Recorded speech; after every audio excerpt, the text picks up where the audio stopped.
All right. It is Friday, June 2nd, 2023, National Donut Day, hence the donut hat. And this is the Fight Business Podcast. I'm your host, Patrick Auger.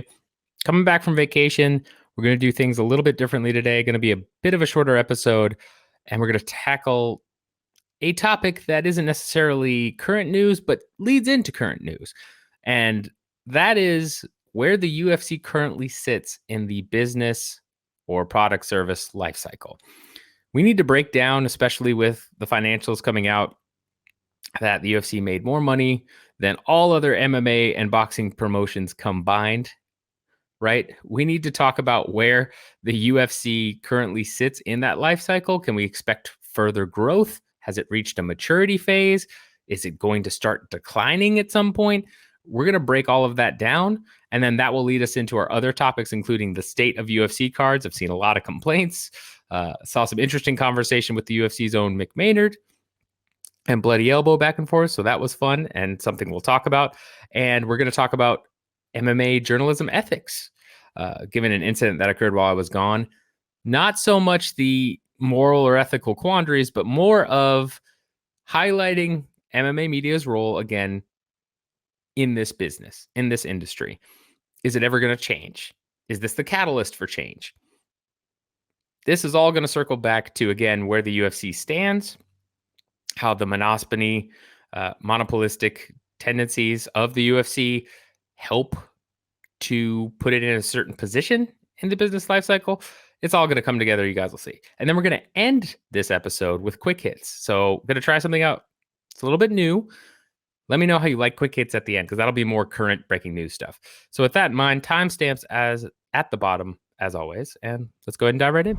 All right. First thing we're going to tackle today, the meat and potatoes of today's episode, or the jelly-filled donut, Bismarck cream-filled donut, since it's National Donut Day of today's episode, is talking about where the UFC currently sits in the business or product lifecycle. Now, if you're unfamiliar with this is something they usually go over in, sophomore 200 level, if not 100 level business classes.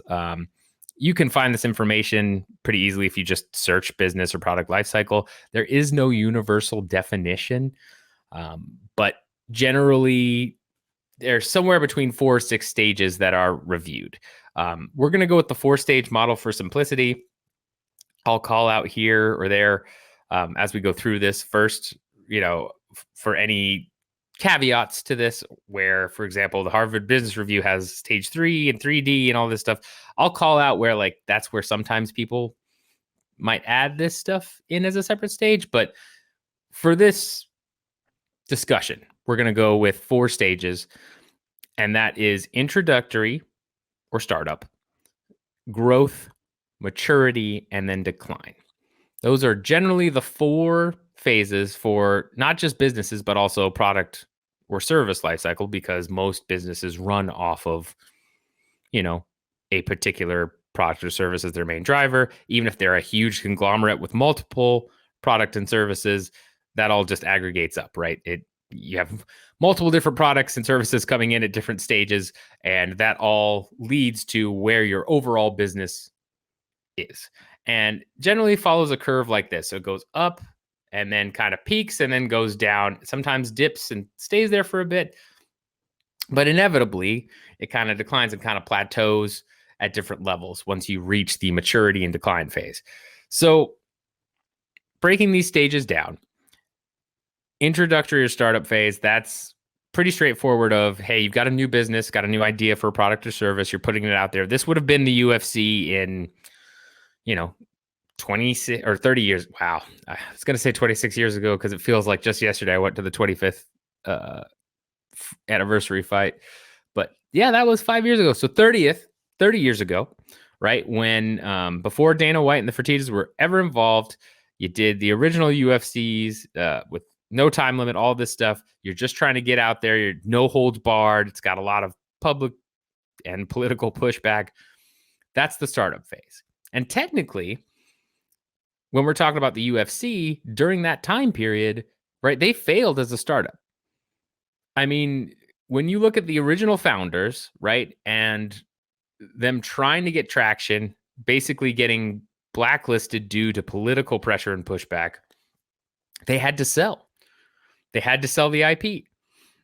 Now, if their goal was to create a company to get bought out, which is often the goal of many entrepreneurs, then technically they won. But I mean, they didn't get like a massive buyout, right? It's not like they got.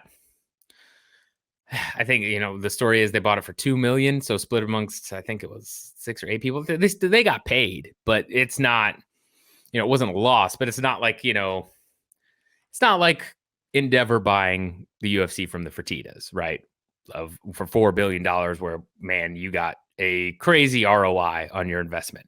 You still got an ROI, sure, but I mean, they were at a point before they sold where they were losing money. They were in trouble. They needed to offload the IP. And we've seen this before many times in MMA, right? We've seen the failed startup phase from the IFL, and we technically World Series of Fighting shut down, then sold the assets off to the PFL, which now is alive. This is kind of a common thing, and that's where the UFC was during the introductory / startup phase. Next, you go into growth, and this phase is where some might argue the UFC currently sits, but again, we'll get into that in a little bit. For growth, here you've got high investment cost. You're trying to take more market share. You're trying to make your brand the strongest brand. Lots of marketing, lots of big events, right? This is when the UFC does, the Ultimate Fighter. This is when they're, trying to compete with Pride and Strikeforce at a level where you've still got a fair amount of competition in the marketplace. You're still trying to, again, grow and grow and grow. It's can sometimes be explosive growth. Sometimes it's kind of slow. Usually you hear about the stories where it's explosive growth, right? Like, we talk about some other companies on this show, the unicorns, right? Of WeWork or Lyft or Uber, and how they kind of exploded onto the scene and then just kept growing and growing and growing. This is the M&A type. This is what Endeavor was doing when they kind of went public, right? And they're just constantly buying companies. They're constantly doing mergers and acquisitions, building the Endeavor ecosystem. When I've talked about that on the podcast before, and you can go back and watch those episodes, right? Endeavor's trying to create this ecosystem and become this conglomerate of diversified holdings where they're getting a ton of debt and they're, taking on all of these new challenges, but they're trying to break into new areas and new product and service offerings that's going to ultimately help them take bigger portions of market share and then hold those bigger portions of market share, right? That's the growth phase. Firm is really trying to build the brand as the top idea, maximize profit, willing to spend quite a bit to get there. So again, UFC acquires Pride and Strikeforce. They're really pumping out money. And in their case, right, they were using contracts and locking fighters in for long-term contracts, but they were trying to acquire all the best fighters too. They were trying to get the highest ranked fighters in the world all together so that they could, put them all in one contract, get that scarcity competitive advantage, and they were willing to shell out money for that. Now, in terms of, because I know some people are going to say this, right? Like, well, Randy Couture and other people weren't paid nearly as much as today. Well, yeah, that's true, because UFC wasn't at the same level, right? But relative to their profits, right? Fighter revenue and share cost was significantly higher during this time. This was grow. Let's buy things. Let's incur debt. We need the best stuff. We got to do this. In some ways, it's what PFL has been doing recently, right? Going after Ngannou, going after some of these free agent signings from the UFC, willing to spend to get their brand out there, to build brand awareness, to take part of the MMA fan market share. That's part of the whole game. When you talk about Bellator falling off as the number 2 promotion, which I've seen multiple places, right? A lot of that, again, if we're talking about profitability, Bellator, as far as I know, is still the only other profitable MMA promotion out there in terms of significant profit, right? Like millions. But their brand has certainly seemed diminished in the eyes of many hardcore MMA fans. And it's mostly because of marketing, mostly because of their spending costs to say, like, hey, we've got the best fighters out. I believe it was Smoogie MMA, who's out there on Twitter, right? Like, talked about, I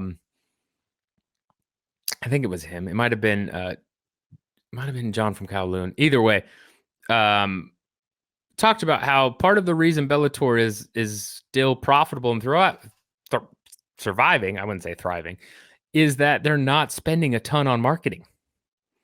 Right? For the AJ versus Pitbull fight, everyone was kind of scratching their heads like, man, you're rematching these two in what was one of the best Bellator fights in quite a long time, and nobody hardly knows about it because you're not really advertising.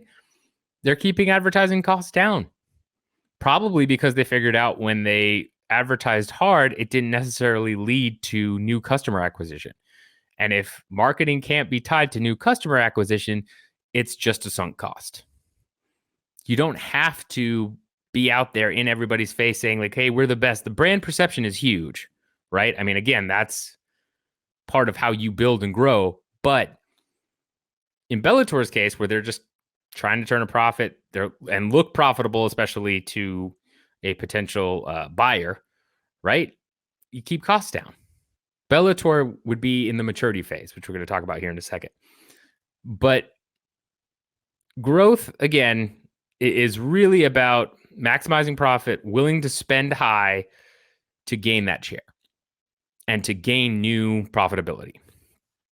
In the maturity phase, that's when you kind of hit a plateau, right? Sales tend to peak. You've had a bit of market saturation where there's only so far to go. Netflix is a great example of this, right?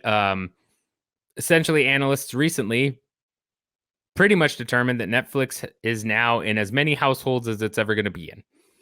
It can maybe grow a little bit here and there as new households pop up, but you're not going to have that quarter over quarter subscriber growth that we've seen from Netflix for a long, long time. In fact, when their subscriber growth fell, obviously the shares took a little bit of a hit.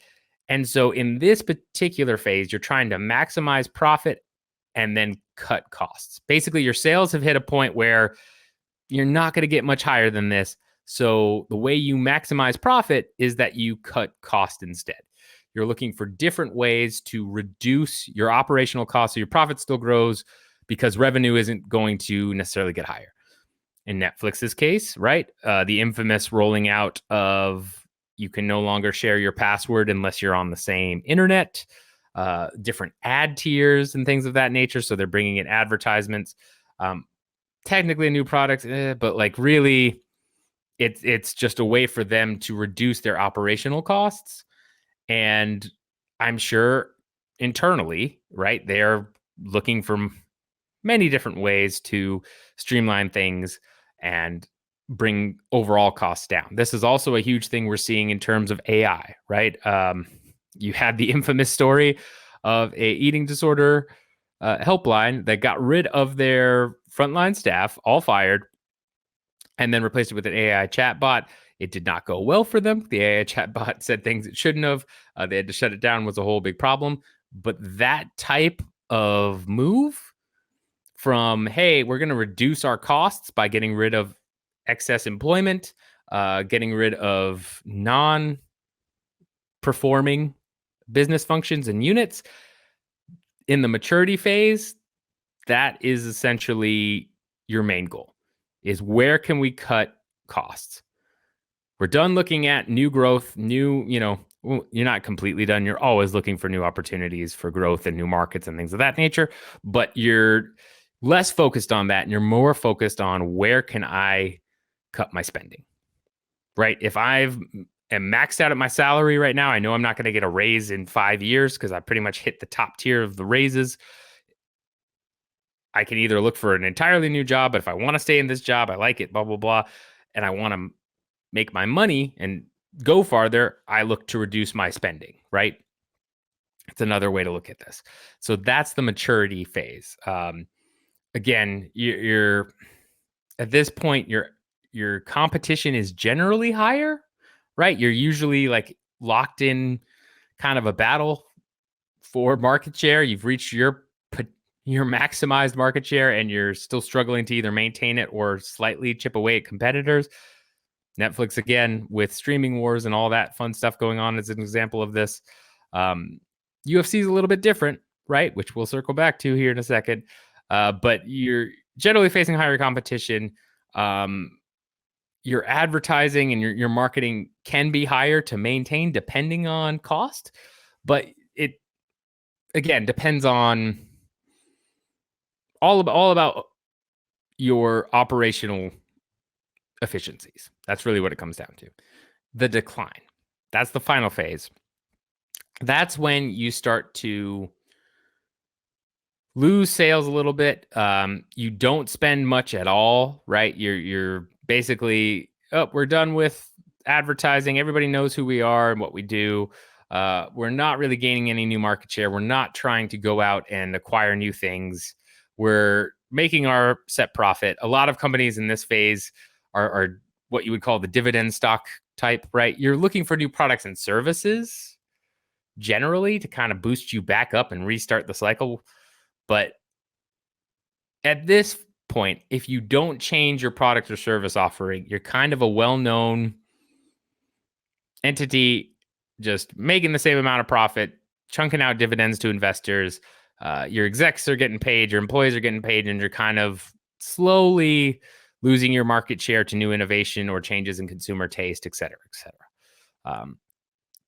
Sometimes it can plateau, right? If you are one of the largest entities in the market and you have monopoly power or monopolistic power, you can kind of just ride it because you don't have a lot of competition. People are still going to need the stuff. Walmart was this forever, right? But eventually people are always going to look for new ways to disrupt certain industries, make things more efficient, take away your market share. So you're still going to have to worry about competition, but you're not fighting it as much. And that's part of the reason this is known as either the business or product and service life cycle, because generally, if you're a business and your product has hit the decline phase, you're looking for a new product to jumpstart a whole new round of phases, right? You want to keep your business profitable. You want to keep, things growing, because growth is everything in business, right? It is essentially, capitalism to a T is constant growth. That's the name of the game. So if you're not out there finding a new product or service, or you're not, growing profits, you're going to get left behind. Might take a long, long time, especially if you are one of the bigger players and you've amassed quite an empire. But eventually you have to innovate. Otherwise, you're going to be kind of stuck. So that is the general product business life cycle that we're talking about here. The UFC has monopoly power, right? We've talked about that before. John Nash and all the guys over at Show Money have talked about it a million times. It's quite clear they have monopoly power. If you look at the amount of revenue and profit they made, the amount of revenue that fighters are getting, which monopoly generally pushes down lower wages. So, fighter revenue share was at 13% for this past year. I mean, that's, again, a huge benefit. And when you have monopoly power as a business, you get stuck in this weird limbo. Are you in growth phase where you're still trying to grow and acquire new things? Or are you in the maturity phase where you've kind of maximized your profit and you're looking for cost reduction? Well, you can kind of be in both. And you can kind of just keep circling back between the two in a way. And let me explain that, because you don't actually limbo between, UFC isn't actually going between growth, maturity. It's, you are able to stay in the maturity phase and add new growth on top of it without a threat of decline. So it looks like at times you've circled back into the growth phase, right? An example of this is, the UFC moved into several different geographical markets prior to the pandemic. Then once the pandemic hit, and they were already on their way to kind of a maturity phase, right? Like their movement into Russia, into China, some of these larger untapped markets in the East, that was always going to be a signal of, okay, we're getting towards the end of our growth phase here, because once everybody is watching the UFC all over the place, right? What can you really do to grow? You had this huge business with ESPN, which essentially, now made your variable revenue fixed. You have these media rights deals that you're renegotiating at a very high level. But ultimately, right, you're hitting the point of there's only so many more consumers you can reach. Yes, you can keep going out and trying to break into new markets, getting casual viewers to convert to hardcore fans, reaching new casual market segments, of course, but it gets harder and harder, right? No product that I can think of, at least off the top of my head, is so universally loved by everyone that you're able to truly maximize the entire human population and market share, right? It's just not possible. So eventually you hit your peak of market share where, like, okay, you've got, even if it's near 100, right? Which the UFC, depending on which customer segmentation you're looking at, the UFC has 100% of certain customer segments. There are people that talk about training UFC that say like, oh, I watch UFC, don't care about MMA at all. They're literally UFC brand loyalists till the end. I know you've met them, I've met them, and that's fine. That's their choice. That is a market that the UFC has cornered completely by itself. That the brand is so strong, they take 100% of those people. Similar to Apple is probably the best comparison I have, right? With, you've got people who are Apple heads that refuse to do anything that's not Apple. They love Apple. They want to be there on the new releases, all this stuff. They don't care about cost, blah, blah, blah. They're just Apple junkies, essentially. Same thing here. You got UFC junkies, right? So they've maximized that market share. They have maximized the hardcore MMA fan base market share. And at some point, they're going to hit a wall of, we can't gain new customers. We're going to keep innovating and trying to find ways to gain new customers. We're going to maybe look at new products and different services to gain customers, aka Power Slap, aka Dana White's Contender series, right? We're going to find new ways to get in there, but it can't be our main driver of growth anymore. So when that happened, right, you look to sponsorships. So obviously they've gotten a ton of new sponsorships. That's been a huge driver of their growth. They've renewed media rights deals as they've come up for multiple years, getting around 100% double what they were originally getting in some spaces, especially with the pandemic. That gave them a bit of a boost and opportunity to renegotiate those rights under favorable conditions since so many people were home. Then you're getting new customers because those customers are going to be limited in what they can do outside of, their household. They're going to watch more TV, probably see your product, et cetera, et cetera. But as we move into 2023 and 2024, you have a couple of circumstances that have boosted that growth a little bit. You're still plateauing though, right? You're still hitting a level of, okay, where do we go next in terms of customer growth? And to be honest, looking at it, there's not a lot going on. There's not a lot of opportunity there. You're really getting close to hitting your peak market share and maximizing your sales. Your sales are going to be at this level. Now you can raise prices, which is what they've been doing. You can cut costs, which again, what they've been doing. And we'll get into the state of UFC cards here in a minute. But your potential customer pool is hitting its limit. I feel we're at getting to that point for the UFC, right? We're not necessarily there yet, but we're very close. And if we're looking at business life cycle, when you hit that point, that's when you move into more of a maturity phase. And we've seen the UFC already make some decisions to indicate they may be in a more constant maturity phase. Uh, Apex Fight Night cards, right? I've seen complaints about that. Apex is much, much lower production cost. They own everything there. They're able to put on fight nights to meet their contractual obligations without dealing with the cost of logistics, without having to have a necessarily bigger headlining fight at the top of the card, right? Because, they essentially don't have to worry about it.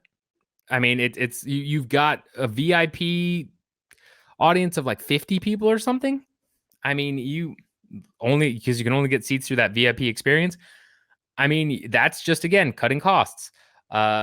You look at fighter revenue share as a whole and what we've talked about here before with, more Dana White Contender Series people, more and more Dana White Contender Series people coming in at these lower contracts and getting opportunities, and people that are outside of the rankings in the kind of middle range of well-known, maybe top 20, top 30, have been around for a while, have boosted their contract up to a 60-60 or, 80-80 show and win. They're getting cut. And instead you're left with, hey, here are all the Contender Series guys, and then here are all the known ranked guys. And as those Contender Series guys become more well-known, right? Well, great. Now those guys are going to step in and be the new ranked guys. And yes, we'll give them more money on their contracts. It's still going to be cheaper than the guys that have been around here forever. I would imagine, I'd have to do some research into this, but I would imagine that the average length of tenure at the UFC for a fighter has gone down in recent years. And that, again, is probably a cost-cutting measure. We've also seen champions fighting less. We know that, yes, sometimes champions fight less because they want, they just want to, or they're hurt, or things happen. But, something that Francis Ngannou mentioned, right, is that he had one fight left on his contract and they just wouldn't give it to him, or, they were offering him at dates that they knew he couldn't make and he couldn't do. And that's partially, again, negotiation tactics with Francis. But we've seen champions fight less and less. Right. I can't think of a time. I think Adesanya was probably the last one that fought 3-4 times in a year, something like that. But in general, champions fight maybe 2, sometimes 1 now, depending on the fighter. And that's become more commonplace. It's not that they were fighting, 5-6 times a year anyway, but again, have to go in and do the actual math and study on this. I just don't have time. But I would imagine the higher paid guys fight less and less. Right? Kevin Holland, who was all about fighting 4 times, 5 times in a year, all that stuff, he's fought a lot less. Is it from his own choice? Maybe. Is it also because the UFC is offering him less fights? Also maybe, right? Helps reduce cost. They're also looking at site fees, doing international deals, right, with Abu Dhabi, and doing Fight Island, getting those types of rights negotiated. But cost cutting has certainly been more top of mind than I think ever, at least in a while, in terms of the UFC. And again, I think that points to a more maturity phase mindset. They're still looking to grow. They're always going to be looking to grow. But, it's this, okay, maybe they've hit their UFC maximum potential and they're now looking to cut costs to keep profits rising. Even with the spinoff and combination with WWE, so that they're still the lifeblood of Endeavor, right? In a lot of ways, and this is smart on Endeavor's part, right? Because Endeavor still has a ton of debt. They'll be able to push a fair amount of that debt into the new company, the TKO group or whatever.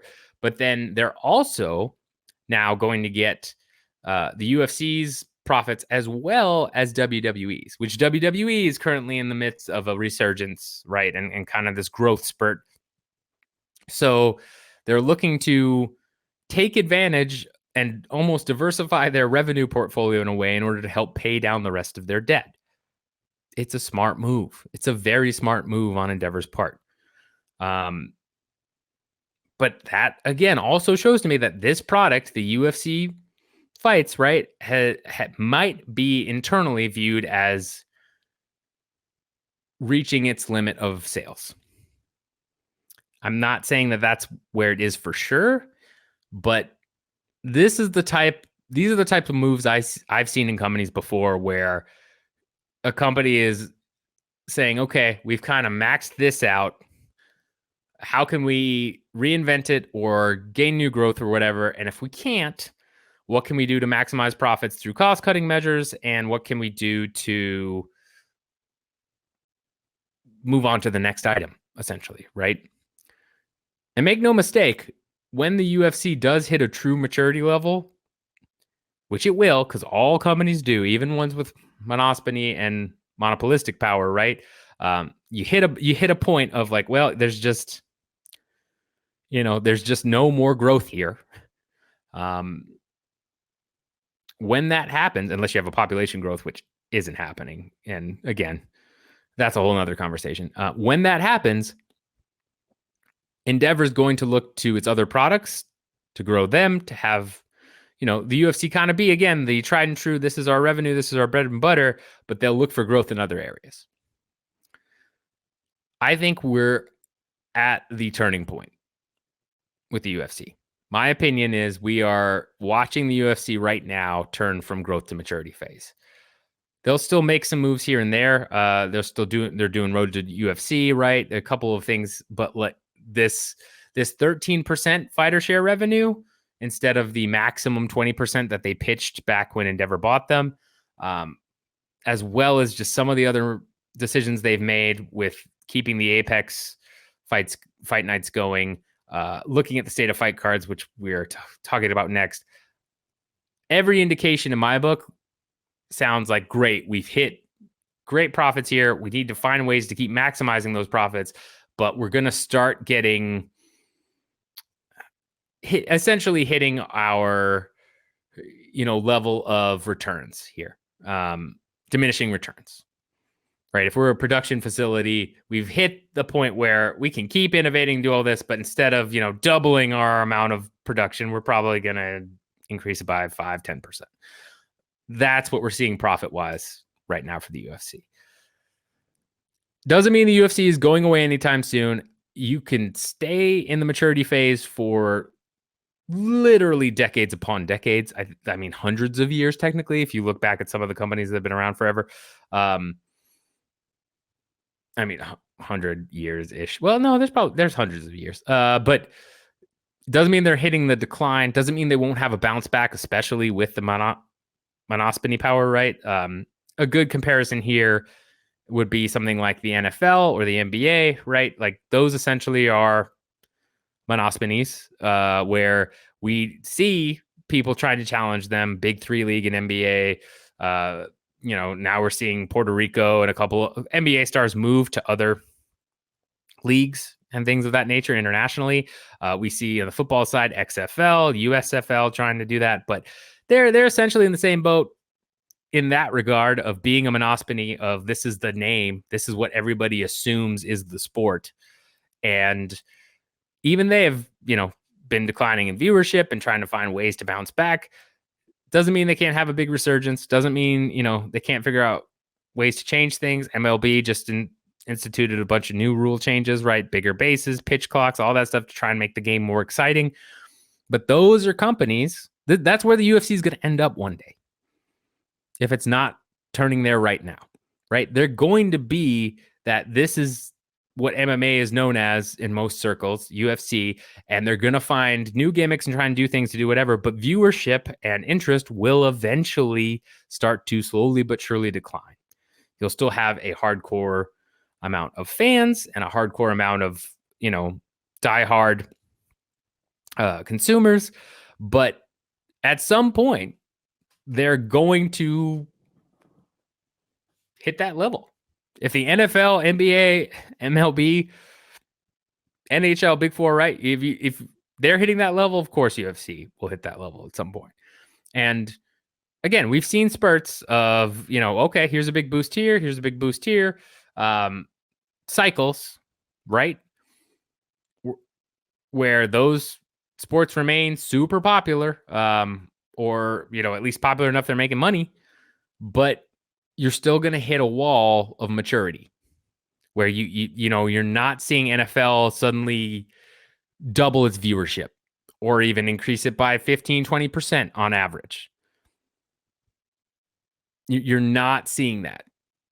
It happens to every single company. It might take 50, 100 years for the UFC to really start to get into the decline phase, but maturity phase, I think, is here, personally.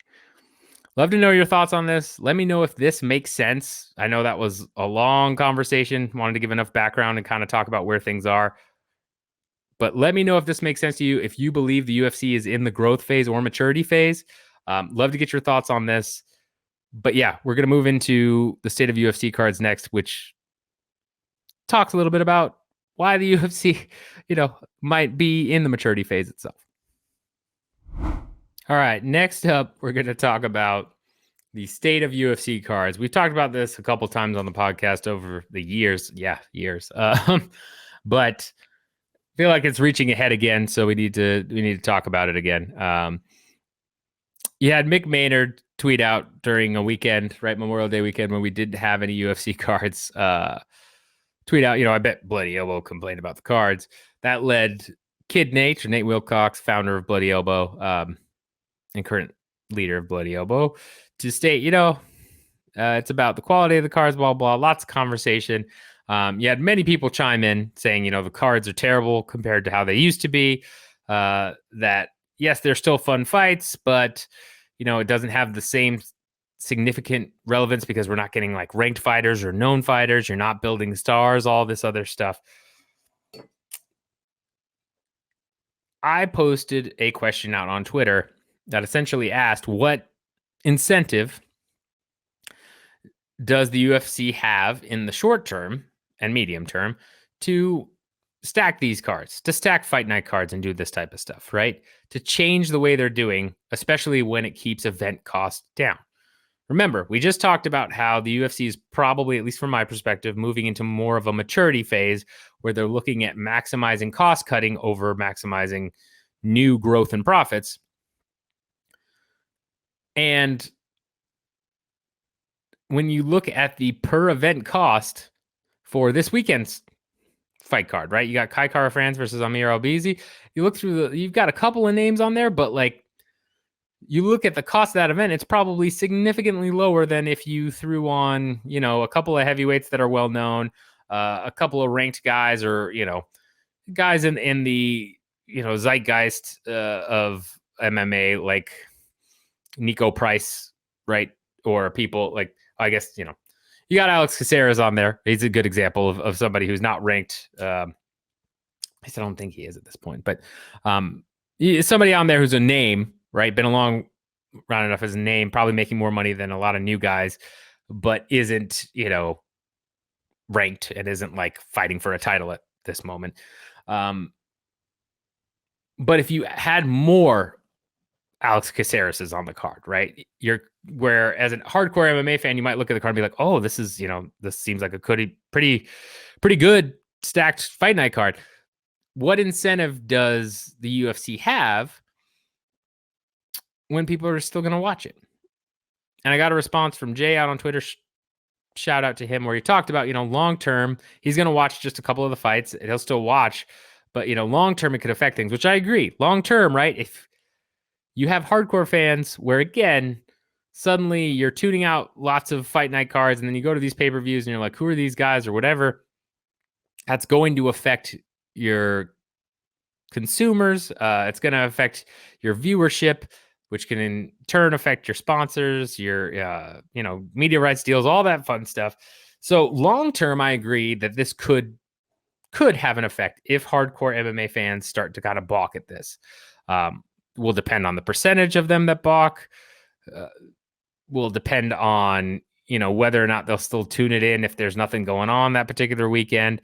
But anytime you're going to have a lower quality product, essentially, right, than what was previously offered, you're going to have people walk away. And the question is, if those people walk away, is it going to eventually hurt your bottom line? Short and medium term, it almost never does, right? You're not, if you've got somebody that literally is complaining, which I see every time there is not a UFC card over the weekend, because there are some people that literally that's their whole thing. It's part of their personality, right?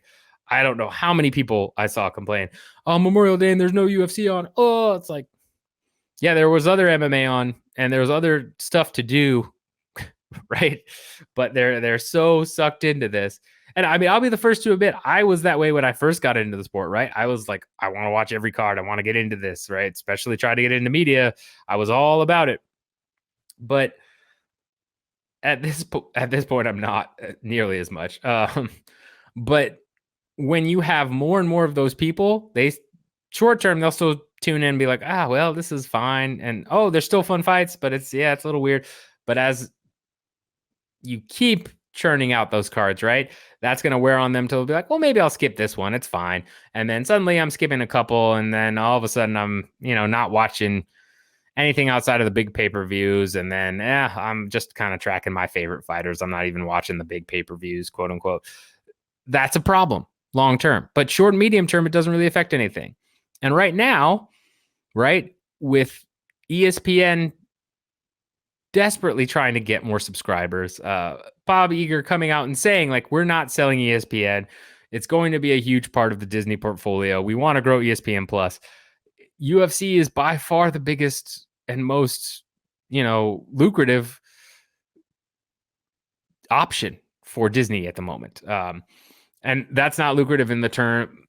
Let me clarify. Not lucrative in the terms of they're making a ton of money off it right now, but it's driving subscriber growth and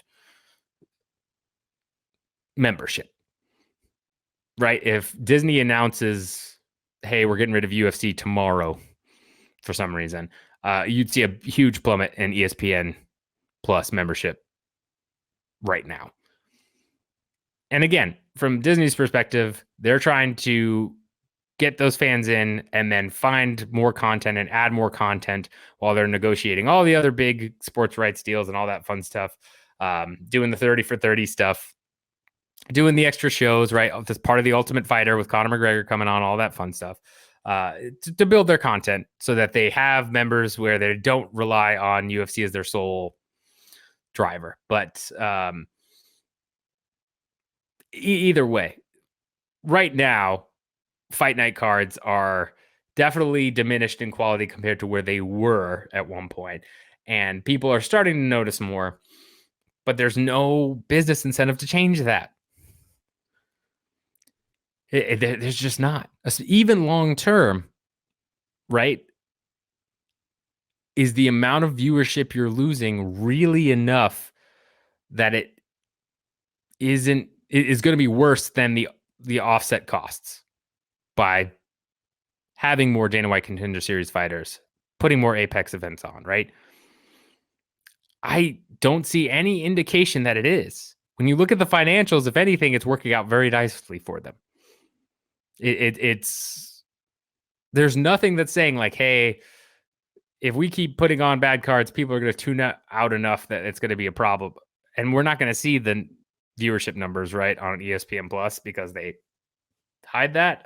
The next time we're going to be able to really see a good comparison and where we might be able to see some cracks in the strategy is when it's on ESPN, when a prelims to a big pay-per-view is on, right?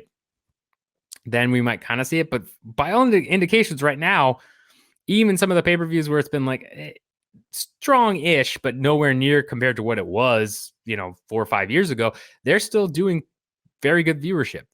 Or good enough viewership that the offset of costs is worth it 100% of the way. And that's the only calculation the UFC cares about. I don't care if you're a hardcore fan, if you're a hardcore media member that's been doing this for 10, 15, however many years since the UFC's inception. The UFC right now is an entity that only cares about numbers. I wholeheartedly believe that. They are not the entity that was willing to give Conor an extra payday or put on an international fight week that had a ton of events and probably wasn't as cost effective as it could have been. Probably still profitable, but not like, nearly as cost effective as the UFC X is now, where you have to pay to get in, where it used to be free. It is all about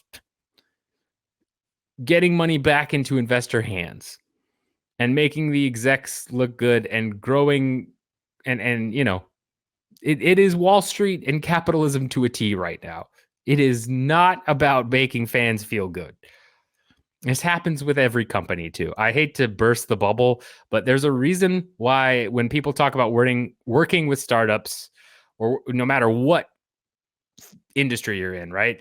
You'll generally hear that working with startups or growing companies is fun. They've got a cool culture. They've got a bunch of awesome perks like free lunch and, maybe like pinball or a pool table or stuff. And they go out for happy hours and they take you on big trips that are just awesome.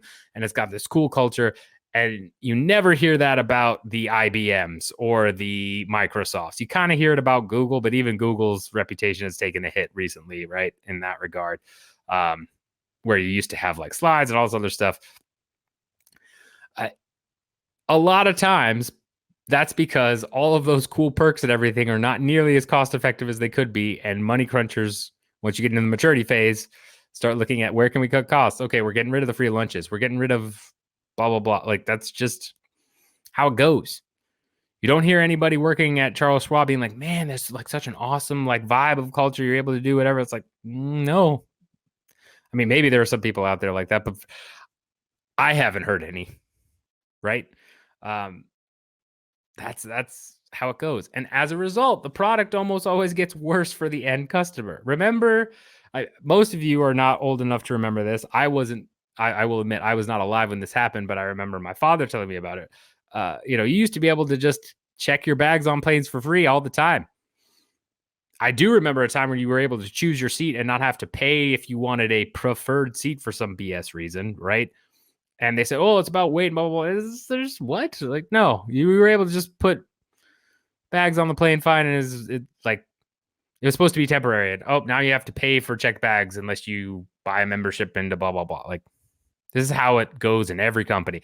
This is just the UFC hitting that level. That's the state of these cards. They're not going to get better. I think you're going to get big cards every couple quarters, right? Like, you're still going to have, in general, a bigger international fight week card. I think they love to make their Q3 pay-per-views pretty good, right? Like if they do the MSG cards, end of the year cards occasionally, you're still going to have those big pay-per-views where they look stacked. I mean, UFC 291, at least the 7 fights that were announced or whatever, looks very intriguing with Gaethje and Poirier being the headliners, right? Like that looks on paper to be more stacked than a lot of the other pay-per-views, but it's all about numbers.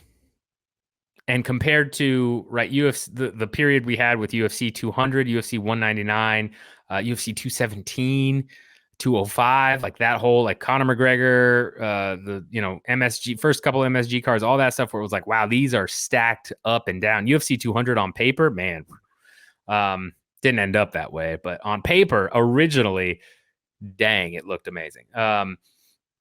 Those are gone, right? New owners, new prerogative. Those are gone.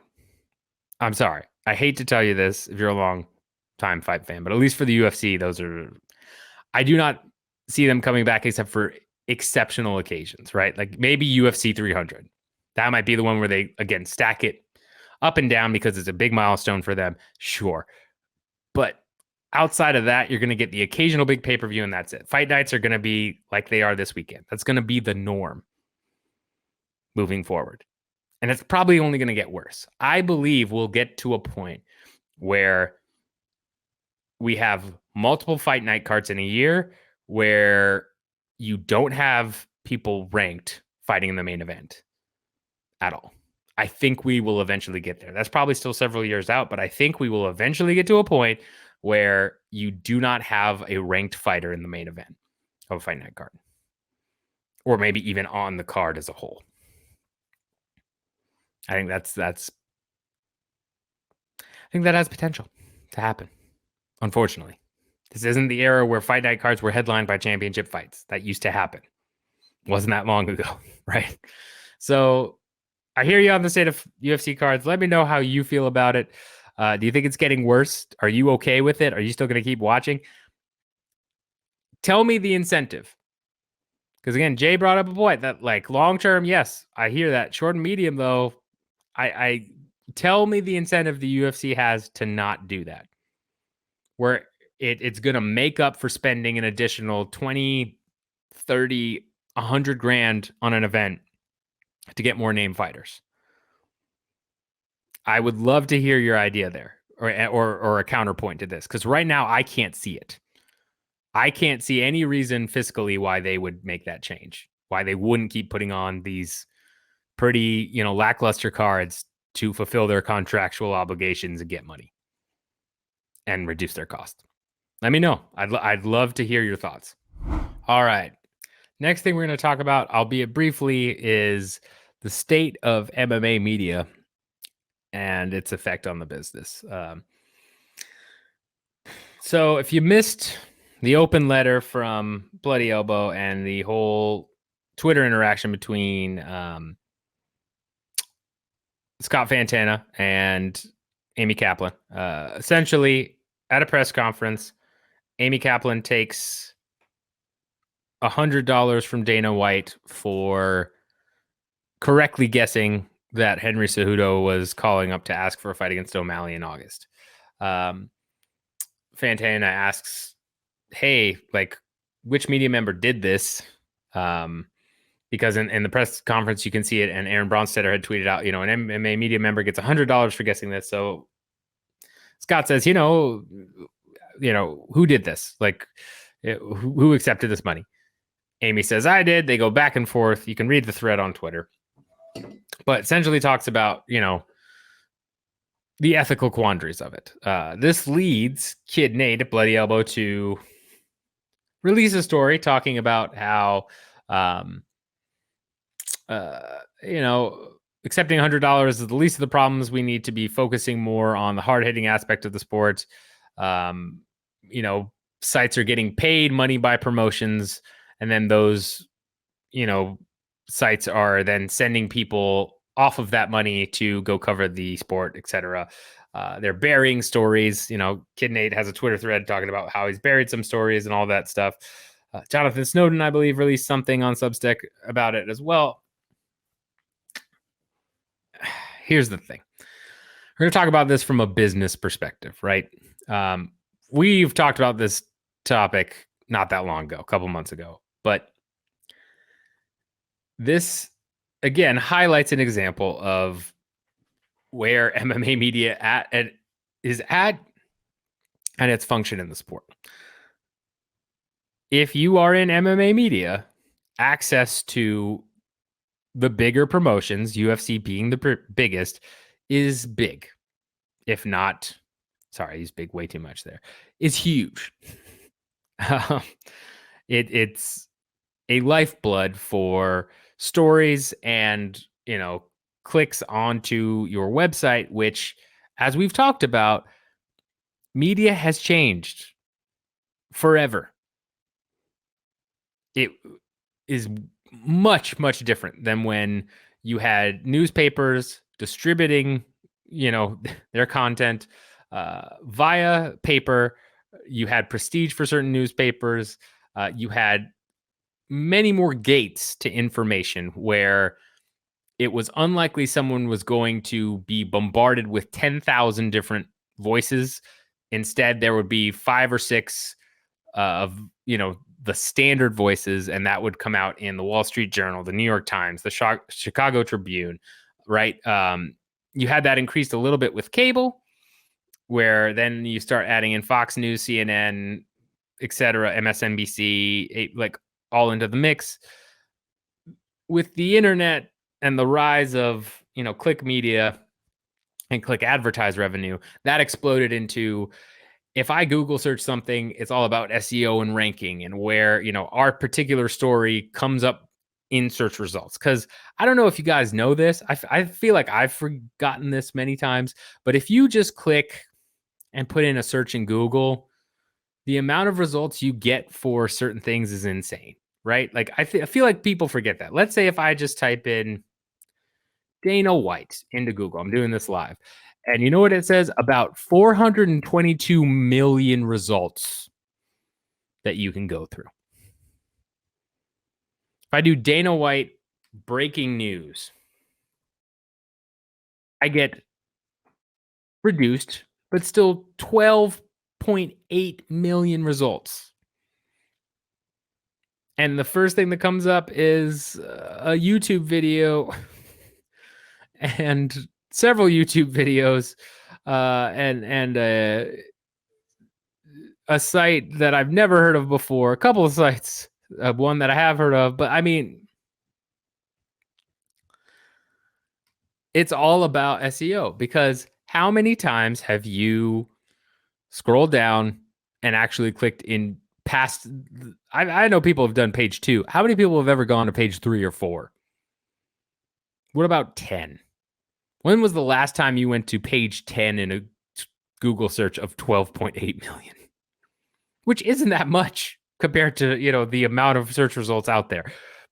But it is a brave new world for media, and access is key because you want to have interviews, you want to have things that drive clicks. Go look on MMA media sites. I don't know if you could go do this in the Wayback Machine or not, but like I would imagine if you look at the top stories on MMA sites from 2014, 2013 to now, just the comparison of the type of stories that are out there, right? I mean, the amount of times that we now cover tweets from Conor McGregor or Dana White, and that's the entire story. It is insane. And it's everyone does it, right? Every single media outlet does it, and they have to. I understand this is not a criticism of media for doing that because that's what they have to do to survive.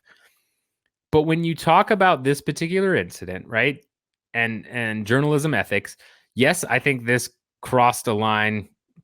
My opinion is this crossed a journalistic ethics line, but a lot of people were saying, but not a journalist. I'm a PR person, and again, the larger conversation is how much journalism actually exists in MMA.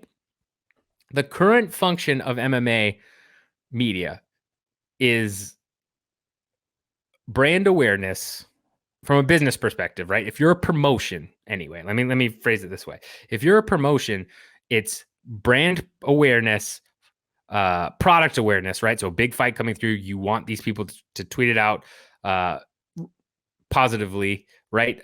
Promotion in the sense of not just awareness, but also, touting your product as a good, superior product, right? If you're talking about the tech world, like an NPS survey, you want people who are going to go out and actually advocate for your product to say, hey, man, I watched the fights. They were amazing. You got to come over and watch it with me next time, to try and gain new consumers, right? Touting your product. And essentially, that's it. As a MMA promoter, your view of the media is I want them to cover my events and my announcements. I want them to positively promote my product, and I want them to make sure that my product or service is in the zeitgeist. I know I've used zeitgeist twice in this podcast. I'm getting back from vacation, but I want to make sure that it's known, that it's covered. It's something that is going to be. I'm gonna get hit up by X person to do XYZ or interview or check in and see what's going on a regular basis. That's the main function from a promoter perspective. Journalism traditionally, right, has been doing that, but then as well as covering, the more like criticism and negative side of things of, hey, the promotions are doing this. This isn't great. Here's the financials. I know that's a big one that's a lot of MMA promoters don't love that we cover financials. Traditionally, journalism has been more find the whole picture, make sure the whole story is being told, all that stuff, right? And so I guess where I want to end and where I'm kind of going with all this, because I know I'm rambling a little bit, classic, is the state of MMA media as of right now is it is not journalism. There's very few journalism, very few journalists. There are very few journalists that are in the sport right now. There is very little journalism being covered in the sport. And a huge reason for that is because that typically does not drive traffic and it does not drive revenue. I guarantee if people were super into all of the financial stuff that, John Nash puts out there, or the stuff I talk about with contracts or the business life cycle things right on this podcast, and we're super into it, I guarantee the front page of Junkie, Fighting, Sherdog, every place would be plastered with it. They would be all over it. But long form journalism and really just non-fight breaking news and reports and stuff like that at this point doesn't drive clicks. It's not about quality of reader now, it's about quantity. And it's part of why The Athletic had issues. We've talked about that, right? Where they were doing real in-depth reporting and pieces that weren't really being done anywhere else, but they didn't survive. The MMA Athletic didn't survive because they're not driving enough clicks and ad revenue. Unless you've got some benefactor who's just super generous and is like, you know what, I'm going to pay X amount of millions of dollars to a site for years to really just go all in on journalism. It's not going to happen. It's just not. So, yes, I think the $100 acceptance did cross an integrity line in some cases, depending on how you want to, look at it. And that's my personal opinion. That's not the opinion of Sherdog or anybody else. That's just my personal opinion is probably shouldn't have accepted that. But ultimately, given the state of MMA media right now, it's not super surprising, right? It's keeps your access, keeps you endeared with one of the biggest promoters in the sport, really the biggest promoter in the sport of UFC and Dana White. And you've got to drive clicks. So is anyone that shocked about it? Is where I end with my question. Is anybody that shocked that this happened in MMA media? And yes, the people can talk about how things need to change, we need to move, whatever, but the business does not support it. So how is that going to happen? How are you going to change MMA media? Unless people start clicking on all these long form, deep dive reporting type stuff. And I mean more people clicking on that than clicking on McGregor's latest tweet. It's never going to change. And personally, I don't think that's going to happen.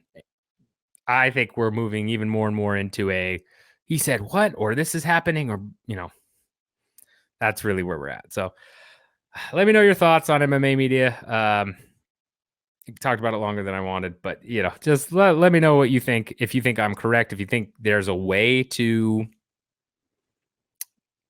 make journalism more prevalent in MMA, I'm all about that, but let me know, because from a business perspective, the numbers don't add up. All right, wrapping up with quick hits here. First up, Rob Wilkinson is out of the PFL season. Former PFL champ from last year, light heavyweight, is gone due to a failed drug test. Another woe of PFL. Not a great time for PFL. These are not USADA drug tests. These are just state commission drug tests. So that makes it looks even worse in some ways. But the whole season is changing. You've got Ngannou signing, which is great, but this is a big problem they need to address ASAP. I'm not sure having last year's champ pop after all the other guys pop too, which is probably the worst timing for PFL because the Ngannou news is also kind of blown over a little bit. They've got to do something about it. I know they are working towards rectifying it, right? Trying to bring USADA in, but they're probably going to have to do a pretty big overhaul. And my guess is some internal PR saying, you know, this can't happen. This is a big deal, et cetera, et cetera. We'll see. We'll see what happens, but not a good look. Those woes continue for PFL, unfortunately. BKFC pay-per-view buys. So BKFC 41 did a little bit over, you know, six-figure pay-per-view buys, 100,000, a little bit north of that, according to Paul Feldman, the CEO of BKFC. But he complained, you know, piracy was a huge problem, that 734,000 people streamed it. So he wasn't super upset in the sense of, you know, the product got out there, but he wants to find a way to fix it, understandably. You know, I'm not sure where he got those numbers. I could see it being that high, sure. But piracy is also on the rise for many reasons, right? With the Netflix password stuff that I mentioned early on in the show, I've heard and seen a lot of people talk about, like, well, going back to piracy, going back to torrents and figuring out where to go to do all that stuff. Not shocking, right? And again, as that becomes easier to access or more and more prevalent, the question becomes, you know, unless you have a strong ethical objection to it, why would you pay for this when you can watch it for free, right? So that is something that I agree with Feldman and other MMA promoters. I know Dana White's talked about it before, but like that they have to find a way from their perspective to limit that as much as possible. But how realistic that is, especially with other mainstream services driving piracy, I'm not sure. I know people are working on trying to stop it, and they're trying to shut stuff down and all that, but it's going to be hard to stop, especially as more and more people are driven to it for other reasons, in my opinion.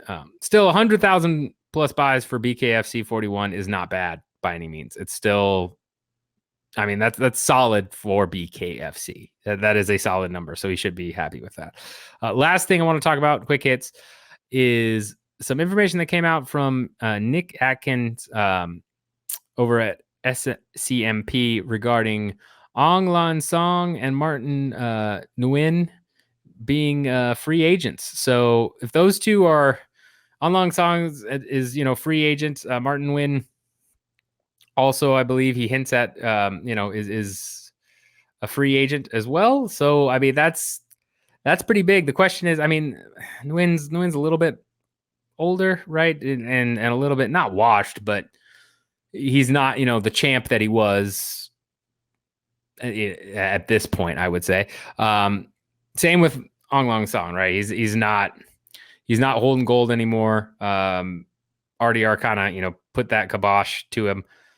But those are interesting free agent prospects, right? It's going to be curious to see what one fighters who are kind of homegrown one fighters, how well they sell on the market, right? We've seen homegrown Bellator fighters get interest. We've seen homegrown, of course, UFC fighters get interest. PFL, same. When their contracts are up, they, you know, people go to the PFL first and then end up in the UFC or blah, blah, blah. Haven't seen a ton of one free agency interest, at least bigger name interest. These guys are bigger names in one who now could technically go to PFL, UFC, Bellator. I think they'll definitely field offers, but it's going to be telling to see if there's a lot of media coverage around this, if there is a big push, whoever gets them, they kind of promote them a bit. I'm very curious to see what happens here. And again, these aren't in their prime, right? Like if you had Aung when he was double champ, all of a sudden be a free agent, I think that gets a bunch of noise. Same with Martin, right? Like, I mean, when he's holding a belt or just coming off of holding a belt and they're a free agent, that's a big deal. now there's still names for sure, but they're not exactly what they were. Question is, where do they go? I don't know. It's a good question. I could see them going to Bellator, maybe PFL, especially because they need to make up for all those people that popped. That would actually make a lot of sense. But still, I'm curious to see the media coverage. Are you excited to see either of these guys go to other promotions? Let me know in the comments. Does that interest you at all? Are you kind of like, oh, that's cool? Or it's like, oh man, that's awesome. I really want to see him go here. Like, what's your excitement level on these guys being free agents? How hot are these free agents to you and your perspective? I'd love to hear that as well. That's the quick hits. Let me know if I missed anything. But yeah, that's what we got for this week. All right, guys, that wraps up another episode of the Fight Business Podcast. Always appreciate you guys watching and listening. If you're watching on YouTube, hit that like, subscribe, leave a comment on anything I've talked about today. If you're listening on Stitcher, Spotify, Apple Podcasts, what have you, always love you guys as well. Feel free to leave a comment on the Sherdog article that post this, or even on Twitter, wherever. Just hit me up if you have any questions. Hope this was a good episode back. Going to be knocking out a bunch more of these in this month, so excited to be back from a nice restful vacay. Hope everyone had a great Memorial Day that was in the States and celebrated it. If you're anywhere else, hope you had a great weekend. And with that in mind, y'all, enjoy some donuts and get money.